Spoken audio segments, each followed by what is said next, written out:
Jai Hind everyone. Myself Dr. Inderjeet Kaur, Professor in Computer Science and Engineering Department at Ajay Kumar Garg Engineering College, Ghaziabad. In this live lecture, we will be discussing about CPU scheduling algorithms. So far, we have discussed about what is process, how we create the process, what is PCB, what are the different states of the process, and the types of processes, that is CPU bound and IO bound, and why we require the scheduling, different parts of scheduling. This all was being covered in the previous live lecture. So in this we will be discussing about what is CPU burst cycle, what we mean for CPU scheduler, what is dispatcher and why it is required, what are the scheduling criteria and how can we optimize our CPU utilization, and then we will be moving on towards the scheduling algorithms. We will be discussing these three algorithms today, and in the rest will be discussed in the next live lecture. The today's scheduling algorithm that we will be discussing, they are FCFS, round robin and shortest job scheduling.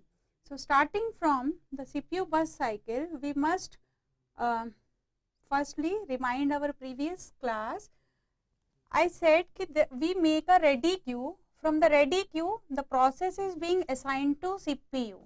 So the first attempt, either the process gets completely executed and then CPU is assigned to next process, and that will be coming from the ready queue. Then there can be the case that the process is not being assigned, the process is not being completed successfully. So in that cases, the situation can come, the process may demand any IO request. So it requires some IO device. So that for that it will be added to that particular device queue. So after completion of that IO, then it will be kept into the ready queue so that it can be it can get the CPU. It can be the case when we are working in a time sharing environment. So if we have assigned a time slice of 4 millisecond or 5 millisecond to every process, so that all the processes they can be executed. In that case, if a process it requires 10 milliseconds for execution. So if we have assigned 4 millisecond for one go, so that clearly means it cannot be completed in one go. So in that case, the time slice will get expired, and then again for the next 6 remaining seconds, it will be added again to the ready queue. For the next 4 seconds, it will come to the, it will be getting the CPU. Then it may be the case that the process is creating a sub process. So while following this hierarchical structure, if a child process has to get completely executed, if we want our parent process to get successfully completed. So if a process fork a child, in that situation the child should execute first and then the process will be added to the ready queue. Then the next situation can be if a higher priority process comes in between or there comes an interrupt. So that will interrupt that executing process and its state will be saved into its PCB, and that we have discussed in the previous class. So it was interrupt occurred and now the process will be added to my ready queue, and from ready queue who is assigning which process is going to CPU? That's the task of CPU scheduler, or we can say it is a task of short term scheduler. So next is CPU burst. Till now we have understood that if a process wants to get executed, it will be it should come into the ready queue and it should get the CPU by the CPU scheduler. Fine. And there are two kinds of processes. One is CPU bound and another is IO bound. If if a process has every kind of resources, then from the ready queue it will be moved to, so that it can get the CPU. That is known as it is completing its CPU burst. Means all the instructions, they are now in execution. Suppose I have written the instruction load store, add store, read from file. Now after this set of instruction, this process require some IO device. So what should I do? It will be now waiting for some IO. That means now this process IO burst started. So when this process will get that IO resource, again this process will execute its next set of instructions. So again its CPU burst will start, and then again if somewhere it is written some requesting for IO, again it will wait for IO, means the process IO burst will start, and so on. So what we can see from this slide, the process is being fluctuating in between an alternate sequence of CPU burst and IO burst, CPU burst and IO burst, and so on till it gets completed. So when it is being terminated in the last, it must be at its CPU burst, and IO burst cannot successfully complete its entire execution. Then if we see the histogram for CPU burst, it comes like exponential or hypo-exponential curve. It follows this. On the x-axis we have taken the burst duration in milliseconds, and the y-axis it shows the frequency. From this we can analyze that we have initially longer CPU burst, and then we have successfully reduced our CPU bursts. Then next is CPU scheduler. CPU scheduler means it has to select which process to get the CPU, from where it will be, of course, all the processes, they are being saved into the memory. And now the CPU scheduler means the short term scheduler, it is deciding which process should get the CPU. Now on which basis it decides? It takes the decision when there is a switch from running to waiting state. Means if there is a IO request, then of course it will be waiting from running to waiting now. Then second is the condition, switching from running to ready. Means if there comes an interrupt, then again I have to be running to ready. And suppose I have completed my IO, that means now I am switching from waiting to ready, or fourth is the case, terminates. So these all decisions, they has to be taken by our CPU scheduler. It must be trained like that. If I take the situation 1 and 4, switching from running to waiting, and the process gets successful CPU, it's the case of non-preemptive. Let us first understand what's the difference between preemptive and non-preemptive. If I take the dictionary meaning of preemptive, means chinna, and non-preemptive means whichever process is being currently executing, that should completely be executed, and then my CPU will be switching to some other process. So if we consider the case of first and fourth, that means there is not anything being preempted. So it is the case of non-preemptive. And if I am moving from running to ready and waiting to ready, now I have a set of processes, and from there I have to decide. So that's the case of preemptiveness, and there can be some different processes sharing the data between multiple threads or processes. Then next topic is dispatcher. Dispatcher, it is a module that controls the CPU to the process which is to be selected by the scheduler. It takes into the concern the switching context. As we have discussed in the previous class, that there is a context switching happening because CPU utilization should be high and it should not sit idle. And if a process is waiting for some IO or some high priority process is coming, then of course not to sit idle for the CPU, it should switch from one process to another. That's the switching context. Then switching to user mode, then jumping to proper location in the user program to restart that program. When I am saying ki switching context means I am moving from one process to another, P1 to P2. And when my CPU is starting P2, I should save my states of P1. Suppose that they are being saved in PCB. Suppose P1 now it wants something from user. That means now I want switching to user mode.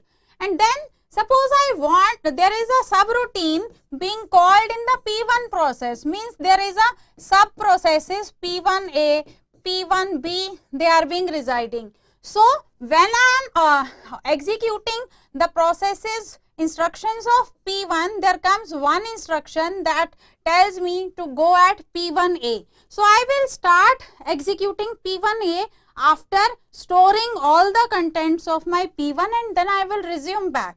So that is jumping to the proper location in the user program to restart that program. So this all things, they are being taken care by the dispatcher, that is coming under short term scheduler or CPU scheduler. Then we take care of one thing that is known as dispatch latency.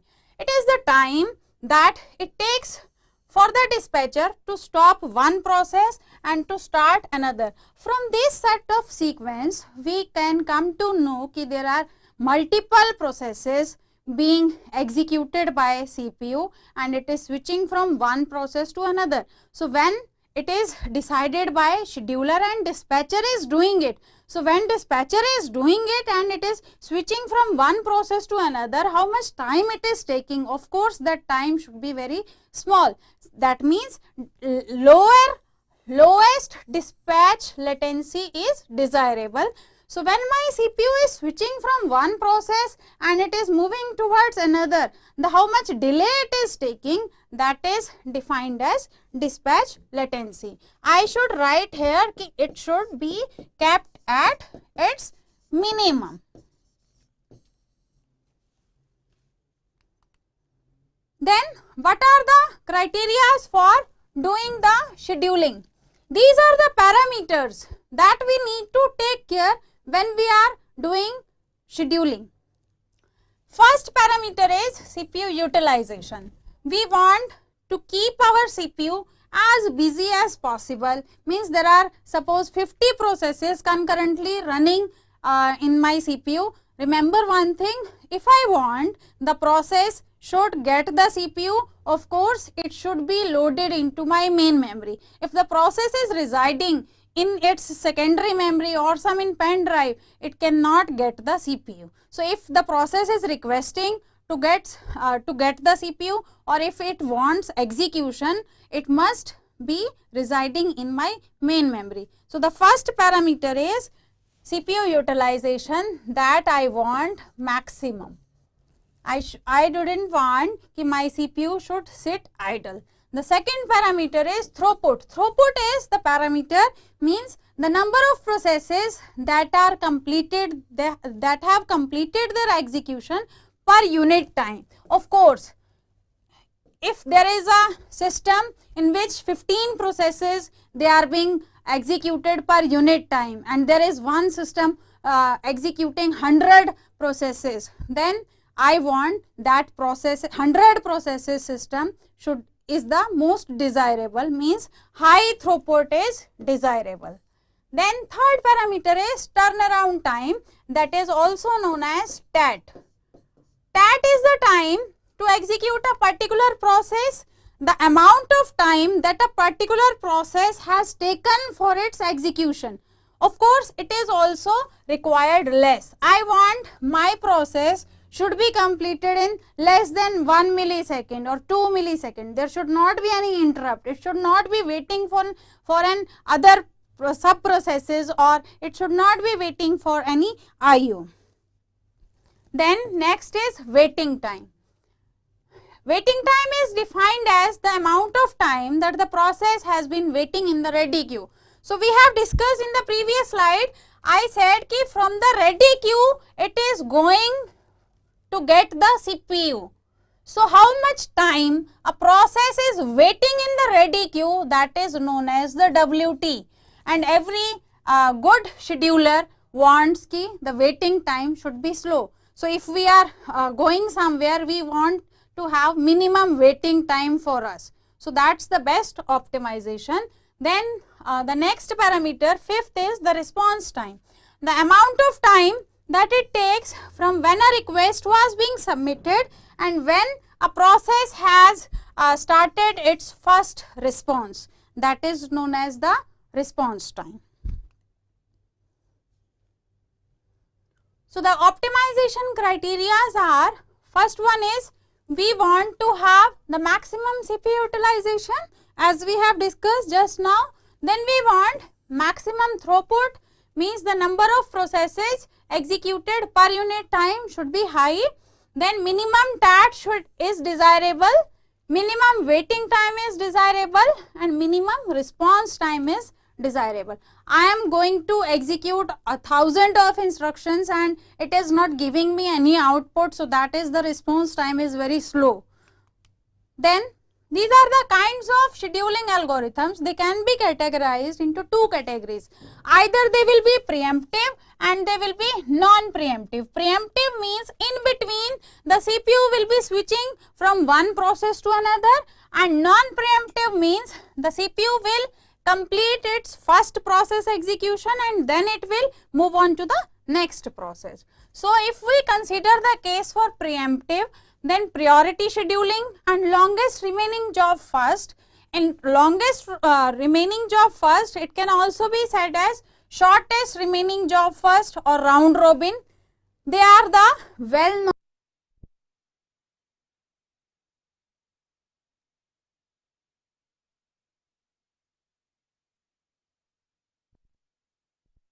first come first serve. It is the example of non-preemptive algorithm.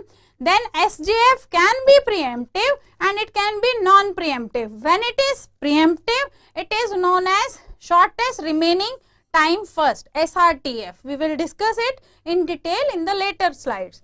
Then non-preemptive means longest job first and highest response ratio next. We will come to one by one. So starting from the Fcfs algorithm, it stands for first come first serve and it follows the Fifo algorithm, means in the order they have arrived they will be executed. They will get the CPU in the order they have arrived, irrespective of their burst time. So let us discuss first the characteristics of Fcfs. As in the previous slide, we have just discussed that Fcfs follows the non-preemptive CPU. If a process that has arrived P1 and it require for 24 seconds CPU, then for the 24th second CPU is now busy. It will not be allocated to some other process. CPU cannot switch to any another process. It will be switching after 24th seconds. So I am here in 24 seconds including all the IO operations also. Then the tasks are always executed on a first come first serve manner. It is very easy to implement if I have to implement it practically, but it is not as much efficient because if I compare its performance and TAT and waiting time, that comes out to be very high. So let us discuss the advantages. The advantages are it is very easy to implement and it follows the Fifo manner. And the drawbacks for this Fcfs is the waiting time is very high and that is not desirable. Then Fcfs is very simple and it is easy to implement, but it is very less efficient. So that's the reason we avoid Fcfs if we don't want higher waiting time and if we want higher efficiency. In that cases it will not be followed. Now let us consider one example that is following the Fcfs manner, and we will be calculating the waiting time and we will be calculating the TAT. So consider this example of 3 processes. Suppose they arrive in the order P1, P2 and P3 and their estimated execution time, that is known as burst time, it is given to us 24, 3 and 3. Now the question says, draw the Gantt chart and compute the average waiting time and average completion time. So we will write the processes. P1, it has burst time 24, P2, it has burst time 3 and P3, it has burst time as 3.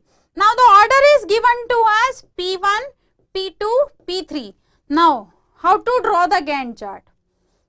Gantt chart and the order says I have to follow P1 first. So the CPU will be assigned to the process P1 for 24 seconds. We will start from 0 and 0 to 24 the CPU will be assigned to P1 process. Then after 24 to 27 it will be assigned to P2, the next arrived process. Then at third process is P3, again for the next 3 seconds from 27 to 30 it will be assigned to the P3 process. This is my first process, this is my second and this is my third. This is my Gantt chart. Now I will calculate the waiting time and average process completion time. The waiting time for process P1. Here I am considering all processes have arrived at 0.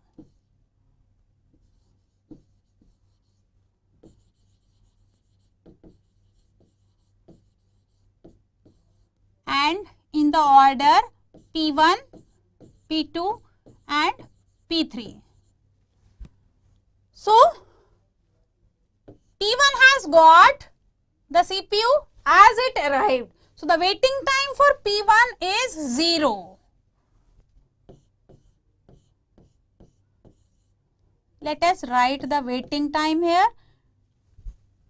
P2, it has to wait for 24 seconds, although it has arrived at 0, but till at which moment of time it has been assigned CPU at 24. So the waiting time for P2 process is calculated as 24.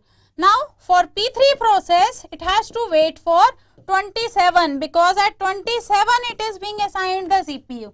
So this is the waiting time being calculated for 3 processes, and if I calculate the average it comes out to be 0 plus 24 plus 27 by 3, that comes out to be 17. Then the next parameter, suppose I change the order P2, P3 and P1. Now draw the Gantt chart and calculate the waiting time. So the order is P2, that means from the 0 till it burst time, means 0 to 3, the process, the CPU is assigned to P2 process. Then from 3 to its entire burst time, because it is my non-preemptive algo. So the second process P3 is being assigned from 3 to 6. From 6 onwards till 24, means 6 to 30, the P1 process is assigned the CPU. So now if I calculate the waiting time of P2 and P3, it comes out to be, firstly the P2 process has got the CPU as it arrived, so its waiting time is 0. P3 has got the CPU at third and P1 has got the CPU 6.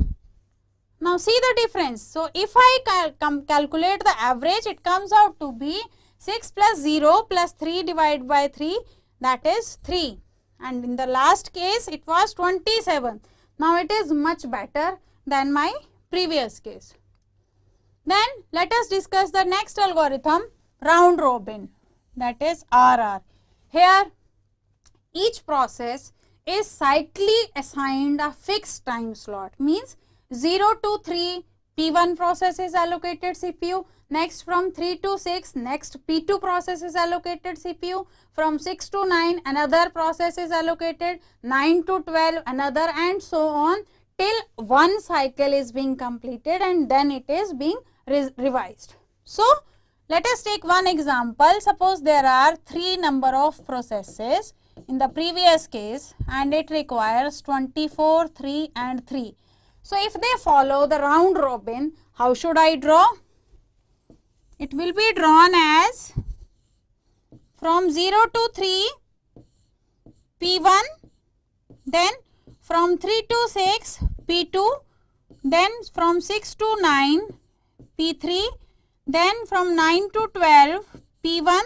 P1 is again still left because it has to go for 24, again P1, then again P1, 21, again P1, again P1, 24, then 27, again P1, and then again P1, because there is no other process left. So in this manner, if I am following the round robin, that is, I will say that it is a preemptive version of Fcfs algorithm.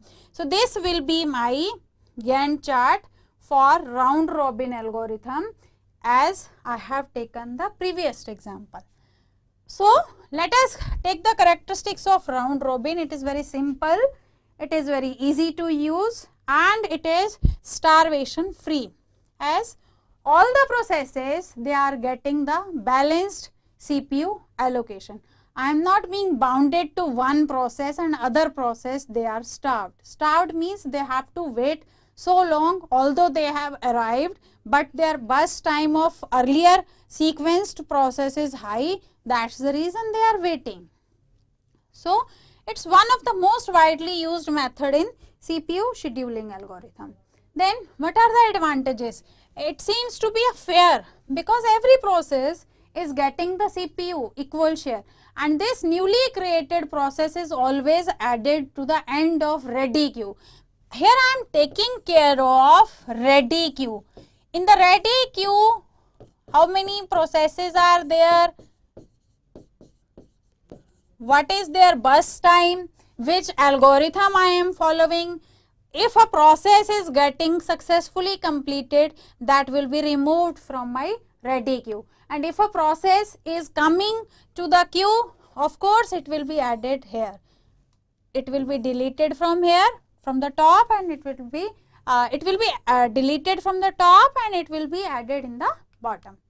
Then if I compare it with Fcfs, it is Fcfs, it is potentially bad for short jobs, I can say, because everything is depending upon the order that I am following. So take the example, if I am first in the line of supermarket, I don't care who is behind me and I will take my appropriate time. So the next user is being starved if I am taking so long. That's the basic disadvantage of following the Fcfs manner. Then moving on to the round robin scheme. Here each process, it gets a small unit of CPU time. Usually we consider the time quantum as 10 to 100 millisecond, and as the time quantum expires, the process is preempted. Means now the CPU is being shifted to some another process in the ready queue, and this process is added at the end of the queue.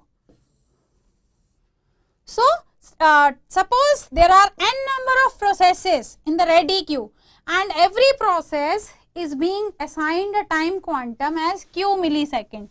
Then if we see on an average, each process is getting 1 by n of its CPU time, and it is in the form of chunks of at most q milliseconds, I can say.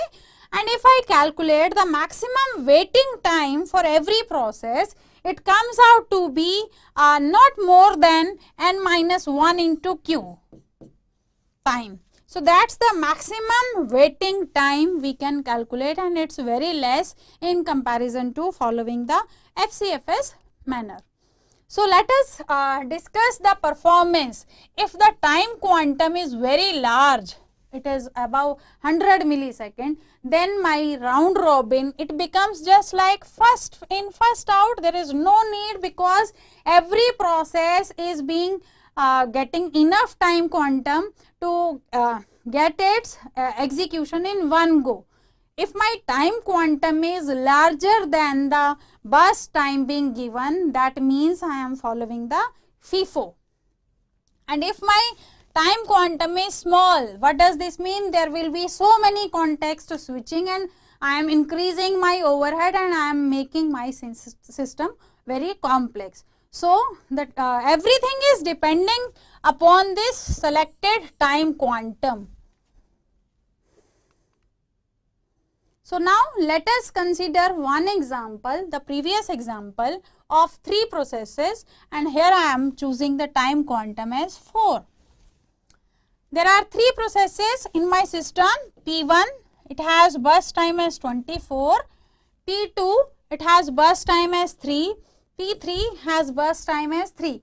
Suppose I have taken the time quantum that is larger than the burst time, then CPU voluntarily means it get preempted. The process CPU will be switched after its burst time. It will not wait, it has to wait for that time quantum actually. Let us take the example from 0 to first 4 seconds, they are being assigned to process P1.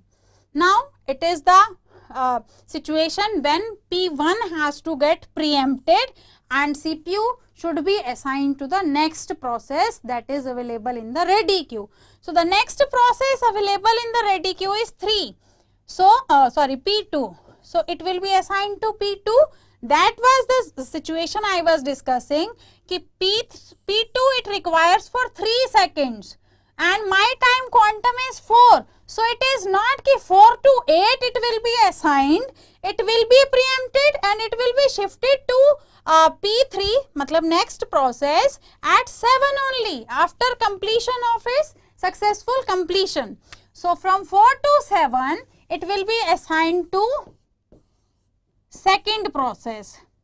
Then again the same case, P3 is again for 3 and this 3 is less than 4. So from 7 to 10 rather than 11 means it is not fixed, it has to wait till its time quantum expires. It can proceed before that only if its burst time is lesser than the time quantum.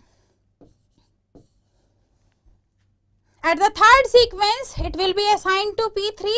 Now from 10 to 14, now it is left with 20. 4 is over now. From 10 to 14, it will be assigned to P1. Again it is left for 16. So again from 14 to 18, it will be assigned to P1 only. Now it is left for 12. So the 3 successive intervals, it will be assigned to P1. So this is the Gantt chart of example that we have taken when we are following the round robin algorithm. Now let us how we calculate the waiting time. So waiting time for P1, how we will be calculating? Take this time 10. The first is 0 to 4. Again see it is being assigned at 10th and now at the successive intervals till its completion it is only assigned to P1. So the waiting time of this P1 will come 10 minus the first completion P1. If I calculate the waiting time for P2, it will come, P2 was being assigned at 4 minus its arrival time, you should write. So 4 minus 0, that comes out to be 4. For P3, suppose I have to calculate, it is assigned at 7. 7 the time at which it is being assigned CPU minus its arrival time, that is the way we calculate the waiting time. Here I should write also assign time minus arrival time. Here we have taken the arrival time as 0. We will take arrival time also, different arrival time in some next numericals. So for P3 it will comes out to be 7 minus arrival time is 0. So that will be the arrival time. Now calculate the completion time. Completion time means we are calculating the TAT. For P1 is being computed, successfully completed at 30th minus 0 at which it was being submitted.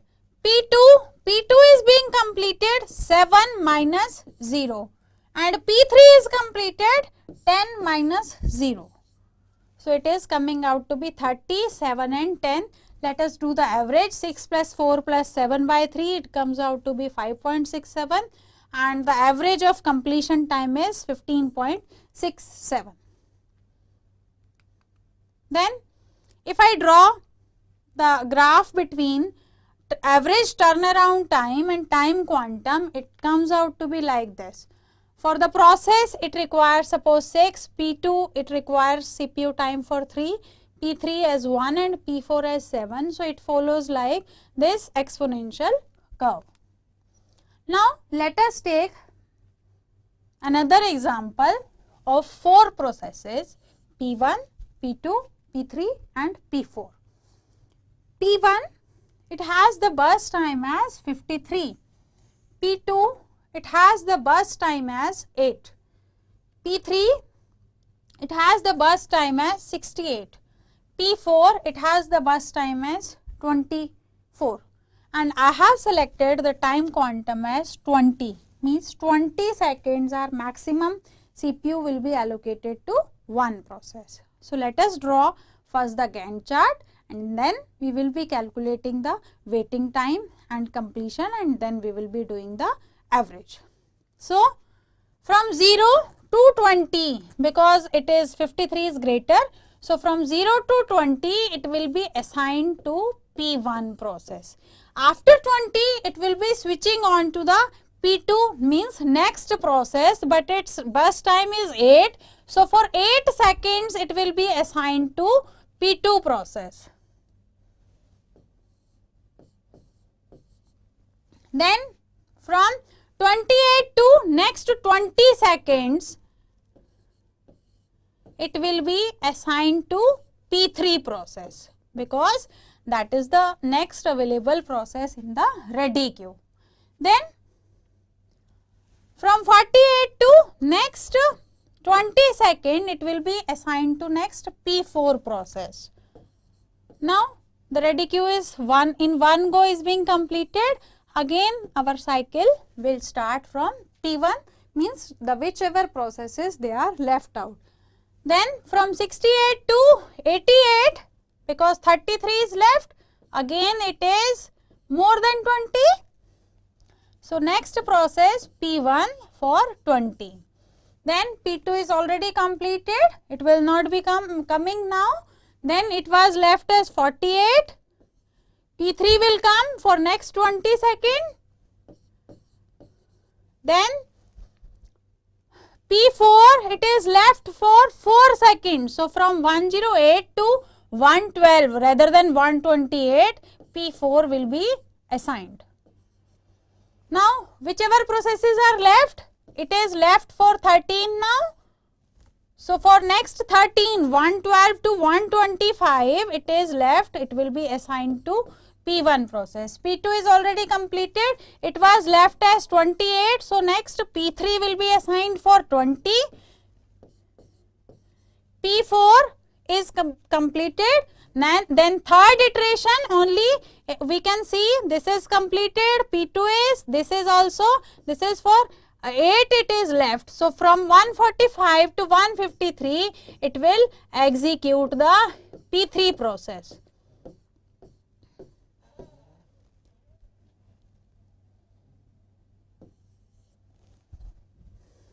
This is the way we have drawn the Gantt chart. If there is any confusion, it can be clarified. Now let us calculate the waiting time of these all four processes. P1 का waiting time, what should come at? देखिए, see P1.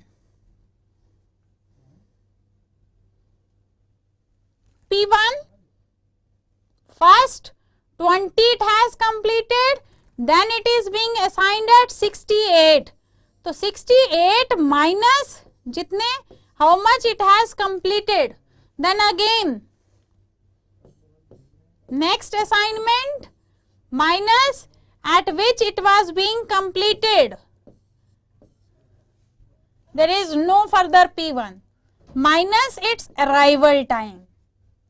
So this is how I have calculated the waiting time. It comes out to be 72. 48 plus 24, that comes out to be 72.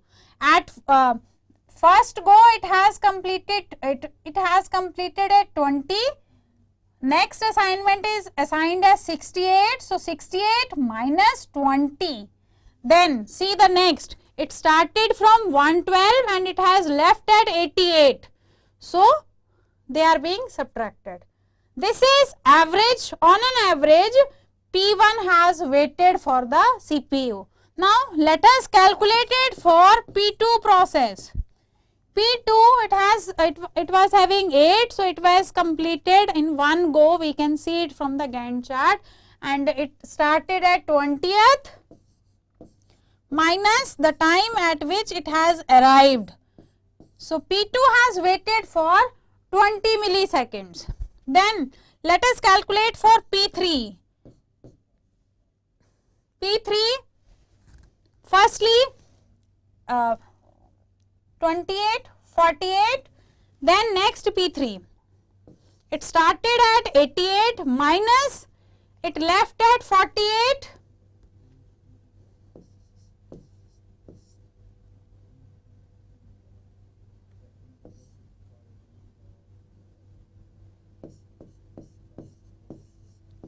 minus 0 plus next P3, it started at 125 minus 108 it has left. Whatever I have followed for P1, in the same manner we have calculated it for P3 and it comes out to be 85. Now for P4.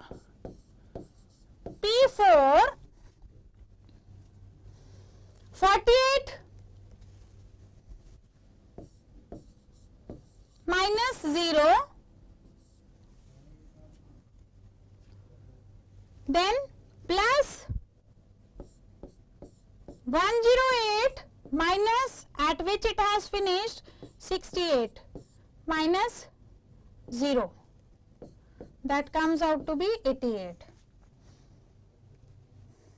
So this is how we have calculated the waiting time. Then moving on to the completion time.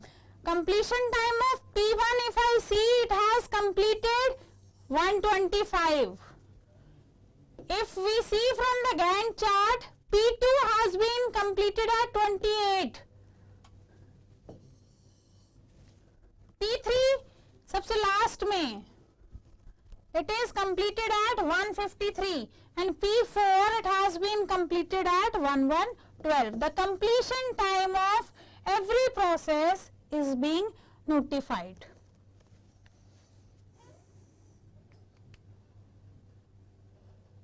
Then if we compare the FCFS and RR, I can say assume the zero cost context switching time. So can I say is RR always better than FCFS? Let us take the example of 10 jobs and all are being started at the same time. And suppose every process it requires 100 seconds of CPU time, and if we analyze it, RR scheduler by taking the quantum as 1 second, and if I am completing drawing the completion time for RR and for FCFS, it comes out to be this much for 1 to 10 processes. Then see, take this example of processes P1, P2, P3 and P4. taken the order for FCFS as P2, P4, P1 and P3. Optimized means best FCFS order I have taken. So, in that if I am calculating the waiting time for P1, P2, P3 and P4 and then I am taking the average, then in the second row if I am taking RR, I am taking the time quantum as 1 and then analyzing the waiting time for every process and computing the average. Then at Q is equal to 5, it comes out to be this. At Q is equal to 8, it comes out to be this. At time quantum as 10, it comes out to be this. At time quantum at 20, it comes out to be this. And if I do the worst FCFS, it comes out to be this.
Shall I resume? So the first question is, round robin scheduling falls under the category of, as we have discussed, it is either non-preemptive, preemptive, all the above or none. It is the case of preemptive scheduling. When we add the preemptive into FCFS, it becomes the round robin. The second question is, what is Fifo algorithm? It first executes the job that came in the last in the queue, that came in the first in the queue, that needs minimal processor, that has the maximum processor needs. As the question itself says, ki FIFO means that came first in the queue. So it is, this one is the right answer. Move on to the next question. Which of the following algorithm tends to minimize the process flow time? FCFS, SJF, earliest deadline, longest job first. From minimize the process flow time, it is being required by SJF, shortest job first. Which of the following statements are true? Shorter remaining time fast scheduling, it can cause starvation. Yes. Preemptive scheduling can cause starvation. Yes. Round robin is better than FCFS in terms of response time. Yes. So the correct option is all of these three, first, second and third. Let us move on to the next question quickly. What is scheduling? Allowing a job to use the processor? Yes. Making the proper use of processor? No. All of the above? No. None? No. Which of the following algorithm tends to minimize the process flow time? This is the shortest job first. The real difficulty with SJF in shortest job scheduling is because it is too good an algorithm. The real algorithm difficulty is knowing the length of the next CPU request. That is the biggest difficulty of SJF. Then next question, preemptive as shortest job first is sometimes known as fast SJF? No. EDF? No. HRRN? No. The correct answer is shortest remaining time next. Because when we add the preemptive nature to SJF, it becomes SRTN. The next question, what are the two types of a process execution? IO and OS burst? No. CPU and IO burst. It was our first slide of this live lecture. Then a process is selected from the dash queue by the dash scheduler to be executed. The process is selected from the ready queue and it is done by a short-term scheduler. In the following cases, non-preemptive scheduling occurs. Non-preemptive means when a process switches from running to ready? Yes. When the process goes from running to waiting? No. The process switches from waiting to ready? No. Answer is first. What is dispatch latency? It is the speed of dispatching a process from running to ready? No. It is the time of dispatching a process from running to ready and keeping the CPU sit idle? No. It is the time to stop one process and then start running another one. What is turnaround time? We can define turnaround time as total waiting time for a process? No. The total time spent in the ready queue? No. The total time spent in the running queue? The total time for completion till submission of a process. Scheduling is done to increase TAT? No. It is done to decrease the TAT. Scheduling is done to decrease the waiting time. Let us brush up the concepts that we have discussed. Arrival time, it is the time at which the process has arrived in the ready queue. Completion time, it is the time at which the process completes its execution. The burst time, it is the time required by a process for CPU execution. TAT, that's the time difference between completion and arrival. It is written like this. Waiting time, it is the difference between TAT and burst time.